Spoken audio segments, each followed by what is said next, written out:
Hello friends, this is Shiv Maurya. Welcome to our YouTube channel at platform classes. तो friends, आज हम आपके साथ रीजनिंग का मोस्ट इंपॉर्टेंट चैप्टर कैलेंडर और इससे संबंधित जितने भी इंपॉर्टेंट कंसेप्ट हैं और सम इंपॉर्टेंट क्वेश्चंस इस वीडियो के अंतर्गत डिस्कस करने वाले हैं। फ्रेंड्स, ध्यान दीजिएगा, हर कॉम्पिटेटिव एग्जाम में कैलेंडर से संबंधित पूछे गए सभी टाइप के इंपॉर्टेंट कंसेप्ट आज हम इस वीडियो में डिस्कस करने वाले हैं और उस पर आधारित कुछ क्वेश्चन भी हम डिस्कस करेंगे। तो फ्रेंड्स, आप लोग वीडियो के लास्ट तक जरूर बने रहिएगा और अगर आपको वीडियो पसंद आए तो वीडियो को लाइक और शेयर जरूर कीजिए।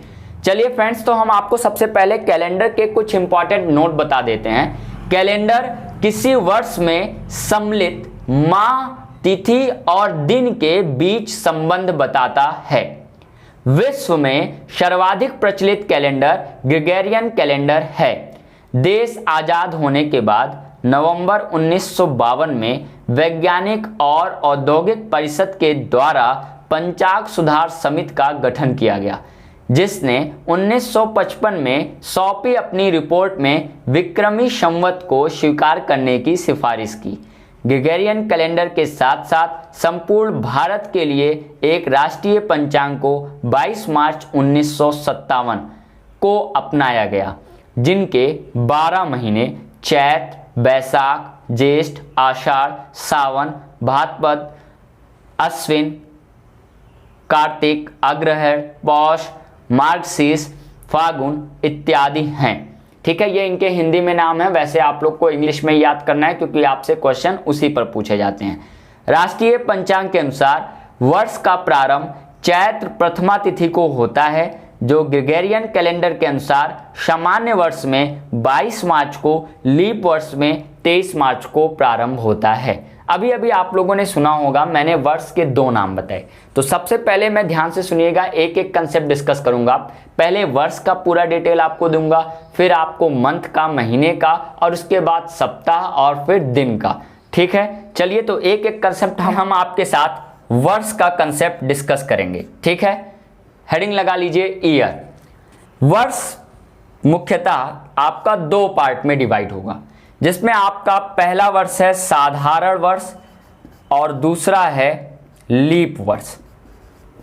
ठीक है, ऐसे वर्ष जो 4 से पूर्णतः विभक्त ना हो साधारण वर्ष कहलाते हैं। इसका फेमस एग्जाम्पल है 1997, 2007 एंड सो ऑन, 2009 इत्यादि, है ना।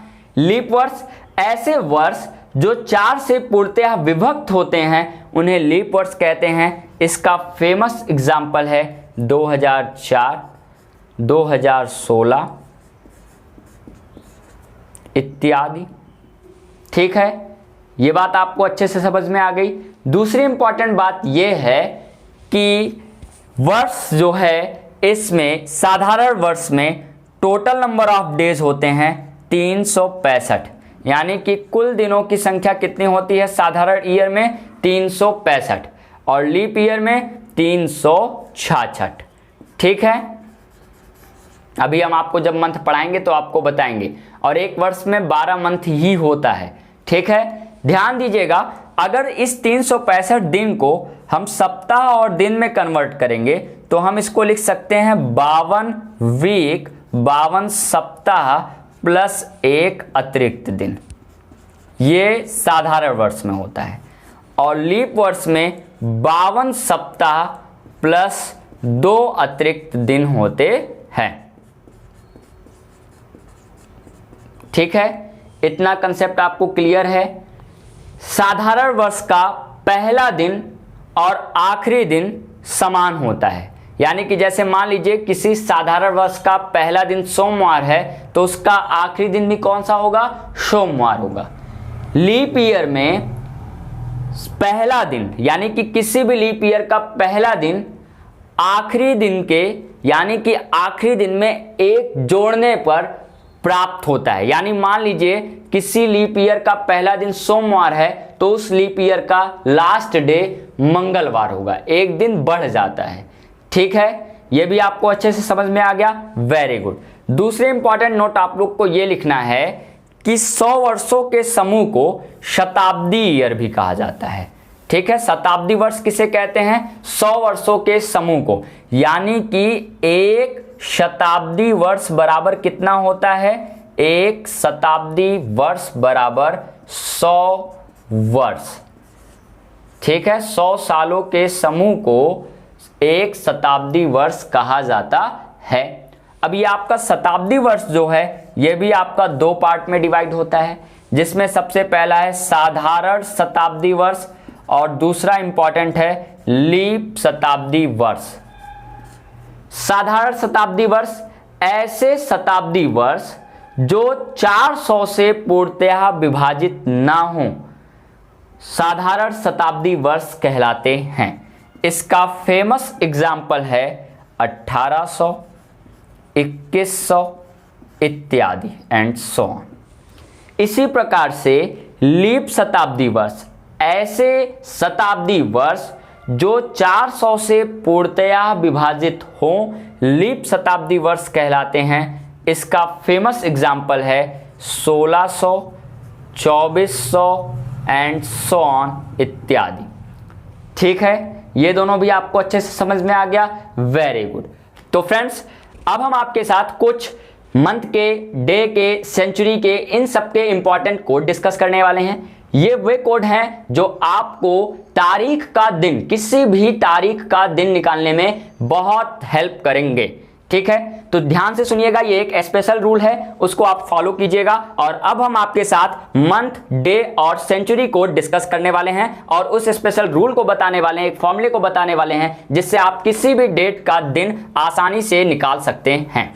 चलिए फ्रेंड्स, तो सबसे पहले हम आपका फर्स्ट टाइप कवर करते हैं। अभी तक हमने आपको जितना भी डिस्कस किया, ध्यान दीजिएगा, इससे भी आपसे क्वेश्चन पूछे जाते हैं। अभी जब मैं आपको लास्ट में क्वेश्चन कराऊंगा तो आप देखिएगा लीप ईयर में कितने दिन होते हैं, है ना, ये आपसे पूछा जाता है। एक शताब्दी वर्ष में कितने वर्ष होते हैं एंड सो ऑन, इस टाइप के क्वेश्चन आपसे पूछे जाएंगे। तो अगर आपने उस लेक्चर को ध्यान से सुना है अभी थोड़ी देर पहले, तो आप लोग आसानी से उन सभी क्वेश्चन का जवाब दे ले जाइएगा। चलिए ठीक है, अब हम आपके साथ माह, इससे संबंधित जितने भी इंपॉर्टेंट बातें हैं वो सब हम यहीं पर डिस्कस करने वाले हैं। सबसे पहले आप लोग जाने, अभी अभी हिंदी में मैंने 12 माह होते हैं एक वर्ष में, और 12वें माह का नाम मैंने हिंदी में लिया है। अब आप लोग को पता है हिंदी में क्वेश्चन आपसे नहीं पूछे जाते हैं, जनवरी, फरवरी ऐसे में आपसे, यानी इंग्लिश में क्वेश्चन पूछे जाते हैं, तो आप लोग अपने मंथ को इंग्लिश में ही याद रखिए। ठीक है, चलिए, तो हम सबसे पहले आपको यह बता दें कि 12वें माह का नाम क्या है। ठीक है, तो सबसे पहला मंथ आपका आता है जनवरी, दूसरा इंपॉर्टेंट मंथ है फरवरी, तीसरा है आपका मार्च, उसके बाद आपका आता है अप्रैल, मई, जून, जुलाई, जुलाई आप लोग को दिख रहा है लास्ट में नीचे है। ठीक है, अगस्त, सितंबर, अक्टूबर, नवंबर और लास्ट मंथ है आपका दिसंबर। ठीक है, जुलाई नहीं दिख रहा है, थोड़ी सी ऊपर कर देता हूं मैं इसको, जुलाई। अब क्लियर है? चलिए, तो सबसे पहले मैं आपको यह बता दूं कि इन सभी मंथ में कुल कितने डेज होते हैं, और इसको याद करने के लिए आप लोग इस प्रकार से अपने हाथ को कर लीजिए। आप लोग स्टार्टिंग यहां से करेंगे, ये आपका जनवरी मंथ होगा, सेकंड आपका फरवरी, फिर मार्च, अप्रैल, मई, जून, जुलाई, और फिर आप यहीं पर आएंगे अगस्त, सितंबर, अक्टूबर, नवंबर, दिसंबर। मैंने ये जो ऊपर वाली जितनी भी जगह पर, जिन जिन मंथों पर ऊपर वाले का नाम लिया है, ये है ना, ये आपके 31 दिन के होते हैं। और जो आपके ये नीचे हैं, इसमें केवल और केवल फरवरी मंथ को छोड़कर सब के सब 30 दिन के होते हैं। अब आप ध्यान से देखिएगा, तो आपका जनवरी 31 दिन का होता है, ध्यान से सुनते चलिएगा, किस मंथ में कितने दिन होते हैं हम आपको ये बता रहे हैं। फरवरी आपका 28 या 29 दिन का होता है। कब 28 का होता है? जब आपका ईयर साधारण ईयर होगा, साधारण वर्ष होगा, और जब आपका ईयर लीप ईयर होगा तो इस फरवरी महीने में 29 दिन होंगे। ठीक है, इसी प्रकार से मार्च में आपके टोटल नंबर ऑफ डेज होते हैं 31, अप्रैल में 30, मई में 31, जून में 30, जुलाई में 31, अगस्त में आप देखिएगा, अगस्त में फिर 31, आप देखते रहिएगा, अगस्त में 31, सितंबर में 30, अक्टूबर में 31, नवंबर में 30 और लास्ट दिसंबर महीने में होता है 31 दिन। अब यहाँ पर आपसे पूछा जाता है कि इन सभी मंथ में कितने अतिरिक्त दिन हैं। तो अतिरिक्त दिन निकालने का बहुत ही आसान तरीका है, आप इन सबको 7 से डिवाइड करते चले जाइए, जो भी आपका रिमाइंडर बचेगा वही आपका अतिरिक्त दिन होगा। यानी अगर हम आपसे पूछ रहे हैं जनवरी में अतिरिक्त दिन कितना होता है जनवरी मंथ में, या जिसको आप बोला जाता है विषम दिनों की संख्या, तो आप बोलेंगे 3, क्योंकि यहाँ इसको 7 से डिवाइड करेंगे तो रिमाइंडर कितना आएगा 3। 7 से यहाँ इसको डिवाइड करेंगे तो रिमाइंडर 0 आता है, और यहाँ डिवाइड करेंगे तो 1 आएगा। यानी कि फरवरी मंथ में 0 या 1 विषम दिनों की संख्या है। मार्च में विषम दिनों की संख्या 7 से डिवाइड कीजिएगा, यहाँ पर 3 आ जाएगा। इसी प्रकार से अप्रैल, मई, जून, जुलाई सब के आप विषम दिनों की संख्या आसानी से निकाल सकते हैं। क्या करना है, 7 से डिवाइड करना है, जो भी रिमाइंडर आपका बचता है वही आपका कौन हो जाएगा, विषम दिनों की संख्या। ठीक है, ओके। अब मैंने अभी थोड़ी देर पहले आपसे कुछ कोड की बात की थी, वो कोड अगर आप याद कर लेंगे तो आप देखिएगा जो आपकी तारीख दी होगी उस दिन, वो उस तारीख को कौन सा दिन पड़ेगा ये आप आसानी से डिस्कस कर ले जाएंगे। ठीक है, तो कोड आप लोग याद कर लीजिएगा। कोड सिंपल ईयर और लीप ईयर के लिए अलग अलग होता है, तो आप दोनों को लिख लीजिएगा। ठीक है, तो ध्यान से सुनिएगा। इसको याद करने का एक तरीका भी लोग बताते हैं, जैसे यहाँ पे है 144 0 25, मैंने भी ऐसे याद किया 0 36 146। ये आपका काम करता है सिंपल ईयर के लिए। इसका मतलब क्या, जब कभी भी जनवरी आएगा तो आप 1 कोड के रूप में 1 को यूज करेंगे, फरवरी आएगा तो कोड के रूप में 4, मार्च आएगा कोड के रूप में 4, ऐसे अप्रैल मई सबका कोड आपको याद करना पड़ेगा। 144 0 25 0 36 146। ठीक है, ओके। अगर आप लीप ईयर की बात की, ये साधारण ईयर के लिए है। ठीक है, लीप ईयर की बात की जाए तो लीप ईयर के लिए जो आपका कोड होता है वो केवल और केवल जनवरी और फरवरी में चेंज होता है बस। जनवरी का हो जाएगा 0, फरवरी का हो जाएगा 3, और उसके बाद मार्च, अप्रैल, मई, जून, जुलाई, अगस्त, सितंबर, अक्टूबर, नवंबर, दिसंबर सबका सेम होता है। यानी कि यहाँ पे 4 0 2 5 0 3 6 1 4 6 वही याद करना है। यानी कि केवल और केवल लीप ईयर के लिए आपको क्या याद करना है, जनवरी और फरवरी का कोड चेंज होता है। तो आप लोग को आई होप मंथ से रिलेटेड जितने भी इंपॉर्टेंट कंसेप्ट से क्लियर हो गए होंगे। मैंने आपको 12 मंथ का नाम बताया है, उसके बाद उसमें कितने दिन होते हैं, उसके बाद ये जो आपका, अगर इसको आप 7 से डिवाइड कीजिएगा तो विषम दिनों की संख्या, जो रिमाइंडर बचता है विषम दिनों की संख्या, ये जो आपका कोड लिखा हुआ है ये आपका लिखा हुआ है। जब आपका ईयर सिंपल ईयर होगा तो उसका कोड है, और जो आपका ये सेकेंड लाइन में कोड दिख रहा है ये कब लगेगा, जब आपका लीप ईयर होगा। तो आप लोग कॉपी में बनाइएगा तो अच्छे से लिख लीजिएगा, ये सिंपल ईयर के लिए है और ये लीप ईयर के लिए कोड है। ठीक है, ये सिंपल ईयर के लिए है और ये लीप ईयर के लिए कोड है। तो चलिए ठीक है, इसी प्रकार से अब हम दिन के बारे में इंपॉर्टेंट चीजें आपके साथ डिस्कस करते हैं। तो अब हम इसको रफ करते हैं और आपके साथ डिस्कस करते हैं डे, दिन। सप्ताह की बात करें तो आपको पता है एक सप्ताह में 7 दिन होते हैं। ठीक है, जिसमें आप लोग को जैसे मैं बता रहा हूं वैसे याद करते चलिएगा तो आपके लिए अच्छा होगा। जिसमें आप लोग का सैटरडे सबसे पहले, शनिवार, फिर इसके बाद आपका संडे, फिर आपका आ जाएगा मंडे, फिर आपका आ जाएगा ट्यूसडे, वेडनेसडे, थर्सडे, फ्राइडे, यही 7 दिन हैं। ठीक है, ये आपके टोटल कितने दिन हैं, 7 दिन हैं। तो यहाँ पर किसी भी तारीख का दिन निकालने के लिए जो कोड याद करना है वो बहुत इजी है, 0 से लेकर के 6 तक के सभी डिजिट।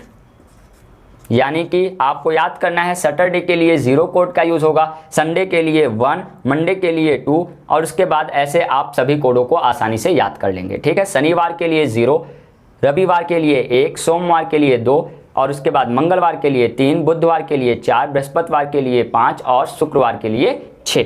तो आपको डे कोड भी अच्छे से याद हो गए होंगे, वेरी गुड। अब हम आपके साथ एक चीज और, यहाँ पे अगर आप लोग इंपॉर्टेंट नोट लिखना चाहिए, बहुत ही इंपॉर्टेंट है, इस पर क्वेश्चन भी पूछा गया है। किसी भी दिन में आप 7 दिन जोड़ दो, चाहे 14 दिन जोड़ दो, चाहे 21 दिन जोड़ दो, चाहे 28 दिन जोड़ दो, या फिर 7 दिन घटा दो, 14 दिन घटा दो, 21 दिन घटा दो, 28 दिन घटा दो, तो उसके दिन के वार में कोई परिवर्तन नहीं होता है। यानी मान लीजिए हम आपसे कहें 1 तारीख को रविवार है, तो आप उसमें 7 जोड़ दीजिएगा तो आप कहिएगा अगला रविवार 8 तारीख को आएगा, है ना। 7 जोड़ने पर वार में कोई चेंज नहीं होता है, दिन में कोई चेंज नहीं होता है। 1 तारीख को रविवार, 7 जोड़िएगा 8 तारीख को रविवार, फिर 7 जोड़िएगा, इसका मतलब है 15 तारीख को फिर रविवार आपका आएगा। ठीक है, ये बात आप लोग नोट करके लिख लीजिए। किसी भी दिन में 7, 14, 21, 28 या 7 का कोई भी मल्टीपल जोड़ने या घटाने पर उस दिन के वार में कोई परिवर्तन नहीं होता है। ठीक है। अब लास्ट में आप लोग हेडिंग लगाइएगा सेंचुरी कोड, और वही हमें आपके साथ डिस्कस करना है। फिर अगर हम आपको फॉर्मूला बता देंगे तो आप देखिएगा आसानी से आप वो दिन कौन सा है ये डिस्कस कर ले जाएंगे, ठीक है। चलिए, तो पहले आप लोग हेडिंग डालिएगा शताब्दी के लिए क्या कोड है। सेंचुरी कोड शताब्दी के लिए, देखिए शताब्दी ईयर हर 100 साल बाद आता है, ठीक है। ठीक, तो आप लोग देखिए सेंस लगाइएगा। अगर हम यहाँ पर जैसे कि कंसेप्ट बताएंगे तो कंसेप्ट ये है कि लीप शताब्दी वर्ष होगा, फिर उसमें आप 100 जोड़िएगा तो फिर अगला शताब्दी वर्ष आ जाएगा, फिर आप 200 जोड़िएगा, फिर अगला शताब्दी वर्ष, फिर 300 जोड़िएगा, फिर अगला शताब्दी, फिर लीप ईयर आ जाता है ना। जैसे मेरे कहने का मतलब मान लीजिए 1200 लीप ईयर है, उसमें आप 100 जोड़ेंगे तो 1300 हो जाएगा, फिर 100 जोड़िएगा 1400, फिर 100 जोड़िएगा 1500। ये सब आपके लीप शताब्दी ईयर के 1 साल बाद, 2 साल बाद, 100 साल बाद, 200 साल बाद, 300 साल बाद ये शताब्दी ईयर आ रहे हैं, ठीक है। लेकिन आप देखिएगा जब उसमें आप 400 ईयर ऐड कीजिएगा तो वो फिर कौन बन जाएगा, लीप शताब्दी ईयर। तो मैं यहां पर आपको समझा रहा हूं, ध्यान से समझिएगा। सबसे पहले लीप शताब्दी वर्ष लिखते हैं, और सपोज कर लीजिए कोई भी लीप शताब्दी वर्ष यहां पे हो सकता है, हम मान लेते हैं 1200 है, ठीक है, इसका कोड होगा। फिर लीप शताब्दी वर्ष में यदि आप 100 वर्ष जोड़ दीजिएगा तो नेक्स्ट शताब्दी ईयर आपका आ जाएगा 1300, है ना, इसको लिख देते हैं 1300, इसका भी कोड होता है। यदि आप लीप शताब्दी वर्ष में 200 जोड़ दीजिएगा तो नेक्स्ट शताब्दी वर्ष आ जाएगा 1400, इसका भी कोड होता है। लीप शताब्दी वर्ष में 300 ईयर ऐड कर दीजिएगा तो आपका 1500, है ना, शताब्दी वर्ष आ जाएगा, इसका भी कोड होता है। अब आप जैसे 400 ऐड कीजिएगा फिर वो कौन बन जाएगा, लीप शताब्दी वर्ष, है ना। कैसे पहचानते हैं, जो 400 से पूर्णतः विभाजित हो जाए लीप शताब्दी वर्ष होता है, ठीक है। तो इसके लिए जो कोड होता है वो आपका है 6420, 6420, ये याद आप लोग ऐसे कर लीजिए, 6420, 6420 ऐसे भी याद कर सकते हैं। तो लीप ईयर जब कभी भी आएगा तो उसके लिए 6, लीप ईयर के बाद उसमें अगर 100 साल ऐड हुआ है, यानी कि लीप ईयर के 100 साल बाद के लिए 4, लीप ईयर के 200 साल बाद के लिए 2 कोड का, और लीप ईयर के 300 साल बाद के लिए 0 कोड का प्रयोग किया जाएगा। इतनी बातें आपको अच्छे से समझ में आ गई। तो आप नेक्स्ट स्पेशल रूल लिख लीजिए जो कि आपका फॉर्मूले के रूप में होगा। यदि आपको सभी कोड अच्छे से याद हो गए हैं तो अब आप उस फॉर्मूले की हेल्प से किसी भी दिन का या तारीख का दिन आसानी से निकाले जाएंगे। जैसे यहां आपसे क्वेश्चन पूछा जाए, पहले वो देख लीजिए क्वेश्चन के पहले। हाँ, मान लीजिए क्वेश्चन पूछ लिया गया 15 अगस्त 1947 को कौन सा दिन था, है ना, तो ये बताने में आपको हेल्प करेगा, ठीक है। तो सबसे पहले आप लोग फॉर्मूला लिख लीजिएगा। फॉर्मूला क्या है, हेडिंग लगा लीजिएगा स्पेशल रूल। फॉर्मूला है सबसे पहले आप लोग को तारीख, डेट लिखनी है, ठीक है, दिनांक लिखना है, और उसके बाद आपको लिखना है मंथ कोड, जो अभी हमने आपको बताया है वही आपको यहाँ पे लिखना है, मंथ कोड, ठीक है, month C for code, plus फिर इसके बाद आपको लिखना है शताब्दी कोड, ठीक है। शताब्दी कोड अभी मैंने आपको बताया है, अभी एक क्वेश्चन आपसे साथ डिस्कस कर दूंगा तो देखिएगा कोई कंफ्यूजन नहीं रह जाएगी। फिर इसके बाद आपको लिखना है वर्ष, ईयर, कौन सा ईयर है, और ध्यान देना है सबसे लास्ट में आपको लिखना है वर्ष का अंतिम 2 अंक, लास्ट 2 डिजिट ऑफ ईयर, वर्ष का अंतिम 2 अंक, और इसको आपको 4 से भाग करके पूर्णांक में लाना है और पूरे के बट्टे लिख देना है 7 डिवाइडेड बाई 7। ये आपका फॉर्मूला है, ये आसानी से याद हो जाएगा। देखिए सबसे पहले आप डेट लिख लो, उसके बाद महीने का कोड लिख लो, फिर शताब्दी कोड मैंने आपको पढ़ाया, फिर ईयर देख लो कौन सा है, फिर उसके बाद ईयर का लास्ट का 2 डिजिट ले लीजिए, 4 से डिवाइड कर दीजिए, दशमलव में आएगा तो भी आपको केवल आप ध्यान दिए रहिएगा पूर्णांक में लेना है वैल्यू, और सबके डिवाइडेड बाई 7 कर दीजिए, ठीक है। मैं यही फॉर्मूला लिखे हुए आपके साथ एक क्वेश्चन डिस्कस करता हूं। जैसे आपसे पूछ लिया गया, मान लीजिए 15 अगस्त 1997 को कौन सा दिन था, ठीक है। तो आप एकदम आसानी से देखिए, लिखा हुआ है एकदम लाइन से, आपको केवल सही तरीके से फॉर्मूले में रखना है बस। तारीख आपका हो जाएगा 15 दिया हुआ है, प्लस मंथ कोड अगस्त, अगस्त के लिए आपको याद करना पड़ेगा, जैसे जनवरी, फरवरी, मार्च, अप्रैल, मई, जून, जुलाई, अगस्त, तो आपको याद करना है 144, 0, 25, 0, 3। अब यहाँ 3 आ गया, तुरंत आप लिख देंगे अगस्त के लिए 3 मंथ कोड होता है ना। आप लोग चाहे तो लिस्ट में जाकर के देखिए। इसी प्रकार शताब्दी का मतलब क्या, आप देखो यहाँ पे ये 1900 ही तो होगा, है ना, तो 1900 आपका क्या हो जाएगा, 1900 आपका लीप ईयर के 3 साल बाद आता है ना, लीप ईयर के, यानी कि इसमें 300 लीप ईयर में, जैसे कि 1600 लीप ईयर होगा तो उसमें 1700, 1800, 1900 यानी 300 जोड़ा गया है, तो इसके लिए कोड क्या होता है जिसमें हमने 300 ऐड किया है, 0 होता है। प्लस वर्ष कौन सा है। अब देखिए 1900 तो आपने लिख लिया, बचा क्या 97, तो ये आपका ईयर हो गया 97 और उसके बाद में इसी 97 को 4 से भाग देना है। और ध्यान दीजिएगा भाग देने के बाद जो भी आएगा वो पूर्णांक में लिखिएगा, तो 24 दशमलव कुछ आएगा। अगर हम इसको 4 से डिवाइड करेंगे तो हम यहाँ पर पूर्णांक में लेंगे तो 24 लिखेंगे और उसके बाद सबको जोड़ करके डिवाइड कर दीजिए 7 से और आप इसको सॉल्व कीजिएगा। इसको ऐड करेंगे तो कितना आ जाएगा 139 डिवाइडेड बाई 7 और आपका रिमाइंडर बच जाएगा 6। और याद कीजिए मैंने डे कोड भी आपको याद कराया है। किसका डे कोड 6 होता है, फ्राइडे का, शुक्रवार का डे कोड कैसा होता है 6। ठीक है, तो आप लोग को आई होप ये समझ में आ गया होगा। किसी भी डेट का अगर हमें दिन पूछ लिया जाए कि उस डेट पर कौन सा दिन है तो आप इस फॉर्मूले की हेल्प से और कुछ इंपॉर्टेंट कोड की हेल्प से डिस्कस कर ले जाएंगे। Very good. अब आप लोग ध्यान से सुनिएगा, नेक्स्ट टाइप का जो आपसे क्वेश्चन पूछा जाता है वो है जन्म तिथि ज्ञात करने का, है ना। अब इसके लिए आप लोग डायरेक्ट क्वेश्चन समझ लीजिएगा तो आपको कोई कंफ्यूजन नहीं होगी। आप अपने स्क्रीन पर ध्यान दीजिए, क्वेश्चन है किरण को याद है कि उसके भाई का जन्मदिन 15 फरवरी के बाद लेकिन 18 फरवरी के बाद नहीं है, यानी कि 18 फरवरी के पहले है।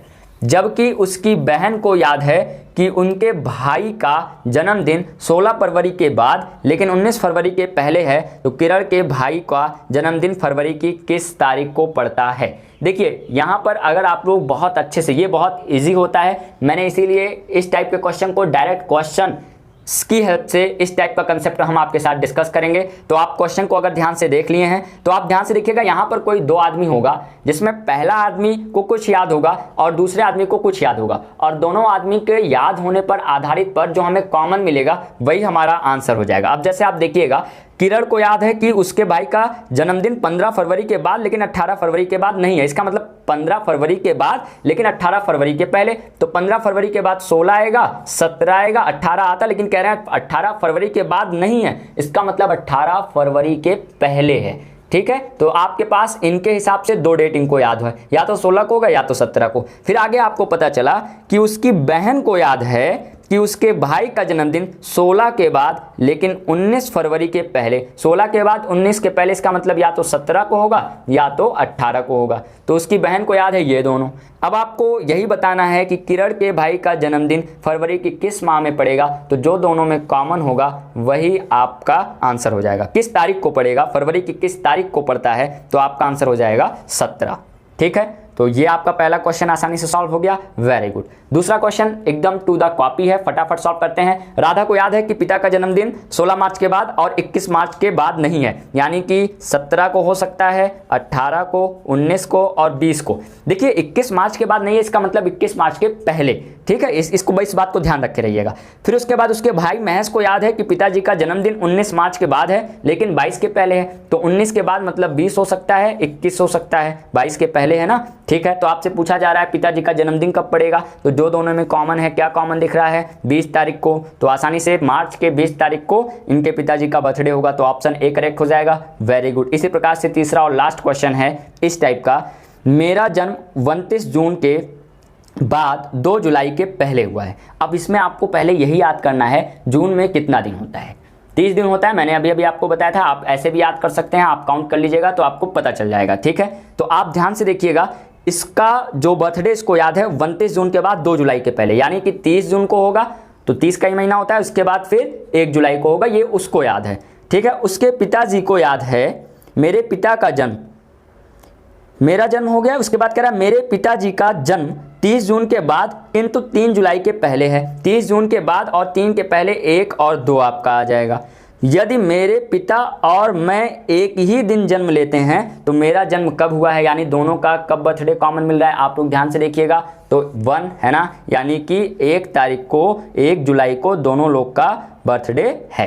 तो इसका कौन सा ऑप्शन सही हो जाएगा, बी ऑप्शन, है ना। चलिए ठीक है, इसी के साथ हम आपके साथ कुछ और इंपॉर्टेंट क्वेश्चन डिस्कस कर लेते हैं। ध्यान दीजिएगा, अभी आपके साथ हम रिपीटिंग ईयर वाला कंसेप्ट भी डिस्कस करेंगे। ठीक है, तो सबसे पहले हम कुछ और क्वेश्चन लेकर के आपके साथ डिस्कस कर लें, फिर रिपीटिंग ईयर को सबसे लास्ट में डिस्कस करेंगे।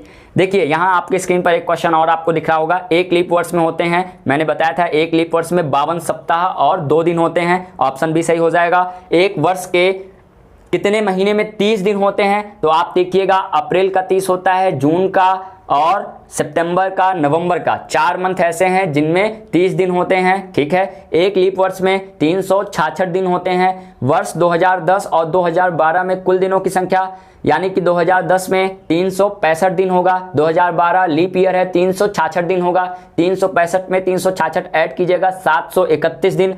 2010 तथा 2012 में कुल दिनों की संख्या कितनी हो जाएगी? C option 731। फरवरी माह में होता है 28 या 29 दिन, तो इसमें कोई ऑप्शन बैठ रहा है। ठीक है, 28 से 29 दिन फर्स्ट ऑप्शन बैठ जा रहा है। ठीक है, तो ये आपको अच्छे से समझ में आ गया, वेरी गुड। एक टाइप का क्वेश्चन और आपसे पूछा जाता है फटाक से, वो भी आप लोग इसी वक्त स्क्रीन पर ध्यान देते चलिए। यदि गत परसों बृहस्पतिवार था तो रविवार कब होगा? देखिए, गत परसों मतलब हो गया बीता हुआ परसों, तो बीता हुआ परसों अगर बृहस्पतिवार था तो बीता हुआ कल क्या हो जाएगा? शुक्रवार। तो आज क्या हो जाएगा? आज हो जाएगा शनिवार।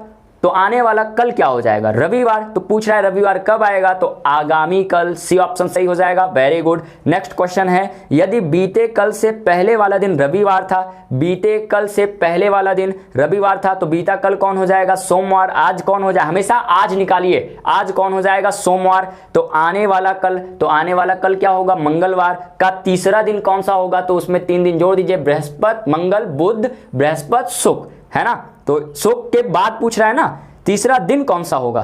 तो आपका यदि एक मिनट क्वेश्चन फिर से देखते हैं। यदि बीते कल से पहला वाला दिन रविवार था, तो यानी कि कल क्या हो जाएगा? बीते कल से पहला दिन रविवार था। ठीक है, तो इसका मतलब सोमवार, कल हो जाएगा मंगलवार, क्योंकि वहां दे रहा है उसके पहले मंगलवार, तो आज हो जाएगा बुधवार। आने वाला कल क्या हो जाएगा? अगर आज बुधवार है, बृहस्पतिवार, तो कल का तीसरा दिन शुक्र, शनि, रवि। तो इसमें आपका ऑप्शन कौन सा सही हो जाएगा? ए। आप यहां पहली लाइन बहुत ध्यान से देखिएगा, इसमें कह रहा है बीते कल से पहले वाला दिन, यानी बीता कल पहले निकालो, उसके पहले वाला दिन है रविवार। तो इसका कौन सा ऑप्शन सही हो जाएगा? A option. बैठ करके घर पे सोचिएगा, इजी क्वेश्चन है इसलिए ज्यादा। आपने दोनों क्वेश्चन अच्छे से डिस्कस कर लिया, वेरी गुड। अब इसके बाद आप देखिएगा, आपसे 3 इंपॉर्टेंट क्वेश्चन पूछे गए हैं। 15 अगस्त 1947 को क्या वार था? 26 जनवरी 1950 को, 2 अक्टूबर 1869 को कौन सा वार था? ये आपको बताना है। अगर आपने मेरा month code, day code, century code और स्पेशल रूल ध्यान से समझ लिया है, तो इन तीनों डे का आप कौन सा वार होगा ये आसानी से निकाल सकते हैं, है ना। ठीक है, तो आई होप आप लोग फॉर्मूला यूज़ करके इन तीनों को निकालिए और कमेंट बॉक्स में कमेंट कीजिए इसका आंसर क्या रहा है। अगर आप लोग को कोई कन्फ्यूजन है तो फिर मुझे बताइएगा, उन्हीं फॉर्मूलों की हेल्प से आपको निकालना है। ठीक है, चलिए ठीक है, तो फिर आई होप इसको आप लोग आसानी से कर सकते हैं, इनको कराने की कोई ज़रूरत नहीं है। ठीक है, चलिए ठीक है। अब एक स्क्रीन पर आपके 3 क्वेश्चन और चल रहा होगा, ये लास्ट करते हैं तीनों। अभी इसके बाद मैं आपको रिपीटिंग ईयर पढ़ाऊंगा, ये क्वेश्चन लास्ट कर रहा हूं तीनों। ठीक है, 10 जनवरी को सोमवार था, तो 22 जनवरी को देखिए 10 में 12 जोड़ा गया है, तो आपका 22 जनवरी आया होगा। तो 10 में आप 14 जोड़िएगा। तो मैंने आपको क्या सिखाया था कि अगर 10 तारीख को सोमवार है और इसमें आपने 14 जोड़ दिया, तो इसका मतलब 24 तारीख को भी सोमवार होगा। तो 24 में से 2 माइनस कर दो, यानी सोमवार में से 2 पीछे जाओगे तो क्या आ जाएगा? शनिवार। ऑप्शन ए करेक्ट हो जाएगा। सेम टू सेम कंसेप्ट पर आपका दूसरा और तीसरा क्वेश्चन है, आप इसको आसानी से देखिए, सॉल्व कीजिए और जो भी आंसर है कमेंट में कमेंट जरूर कीजिए। ठीक है, चलिए वेरी गुड। आई होप आपको ये सारे कंसेप्ट अच्छे से समझ में आ गए होंगे।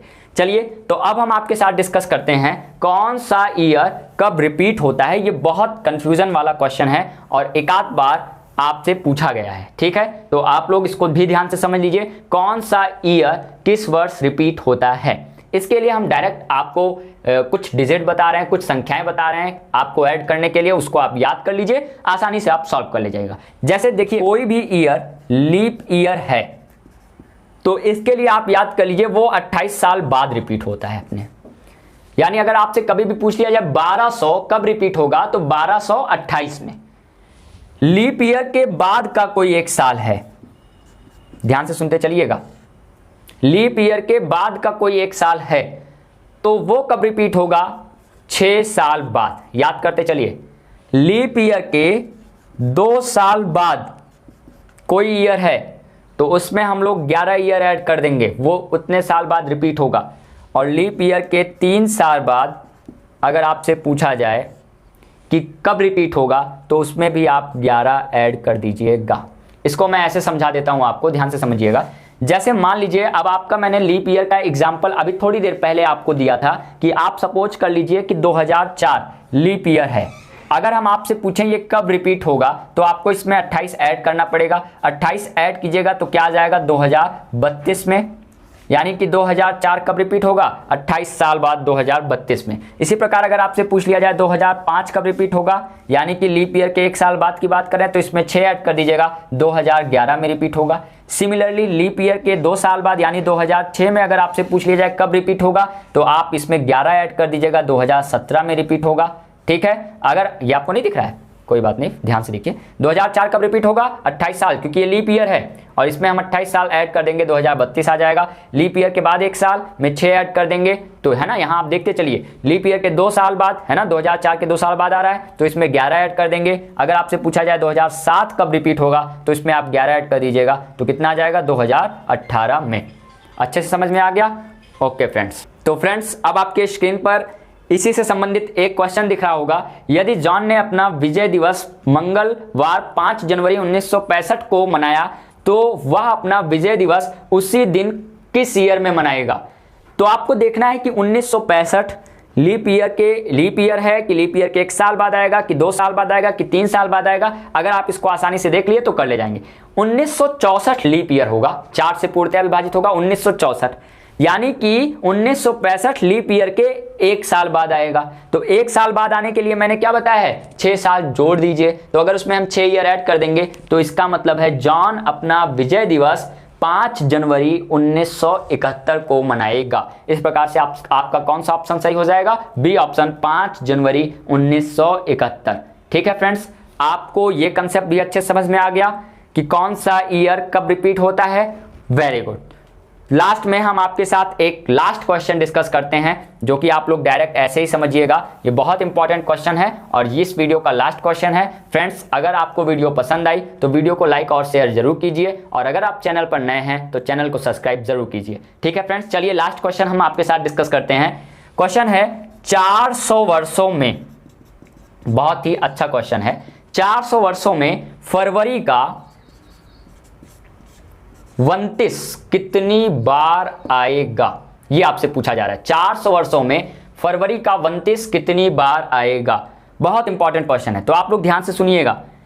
देखिए हर 4 दिन का फरवरी होता है, तो अगर आप पहले 100 ईयर का निकालिएगा तो आपके हिसाब से 25 बार होना चाहिए, लेकिन जब आपका 100 ईयर शताब्दी वर्ष बनता है तो फिर वहां पर 1 फरवरी क्या हो जाता है? कम हो जाता है। तो इस प्रकार से पहले 100 ईयर में फरवरी का 29 कितनी बार आएगा? 24 बार आएगा। सेकंड 100 ईयर में फरवरी का 29 कितनी बार आएगा? 24 बार आएगा। सिमिलरली वही कंसेप्ट। और उसके बाद थर्ड 100 ईयर में फरवरी का 29 कितनी बार आएगा? 24 बार आएगा। और जैसे ही ये 400 में जाएगा तो आपको पता है कि ये शताब्दी वर्ष है ना, शताब्दी वर्ष की कैटेगरी में चला जाएगा और 400 यानी कि लास्ट 100 में 25 के 25 बार आपका फरवरी आएगा। और यदि आप इन सबको ऐड कर लीजिएगा तो 400 ईयर में फरवरी का 29 आता है कुल 97 बार।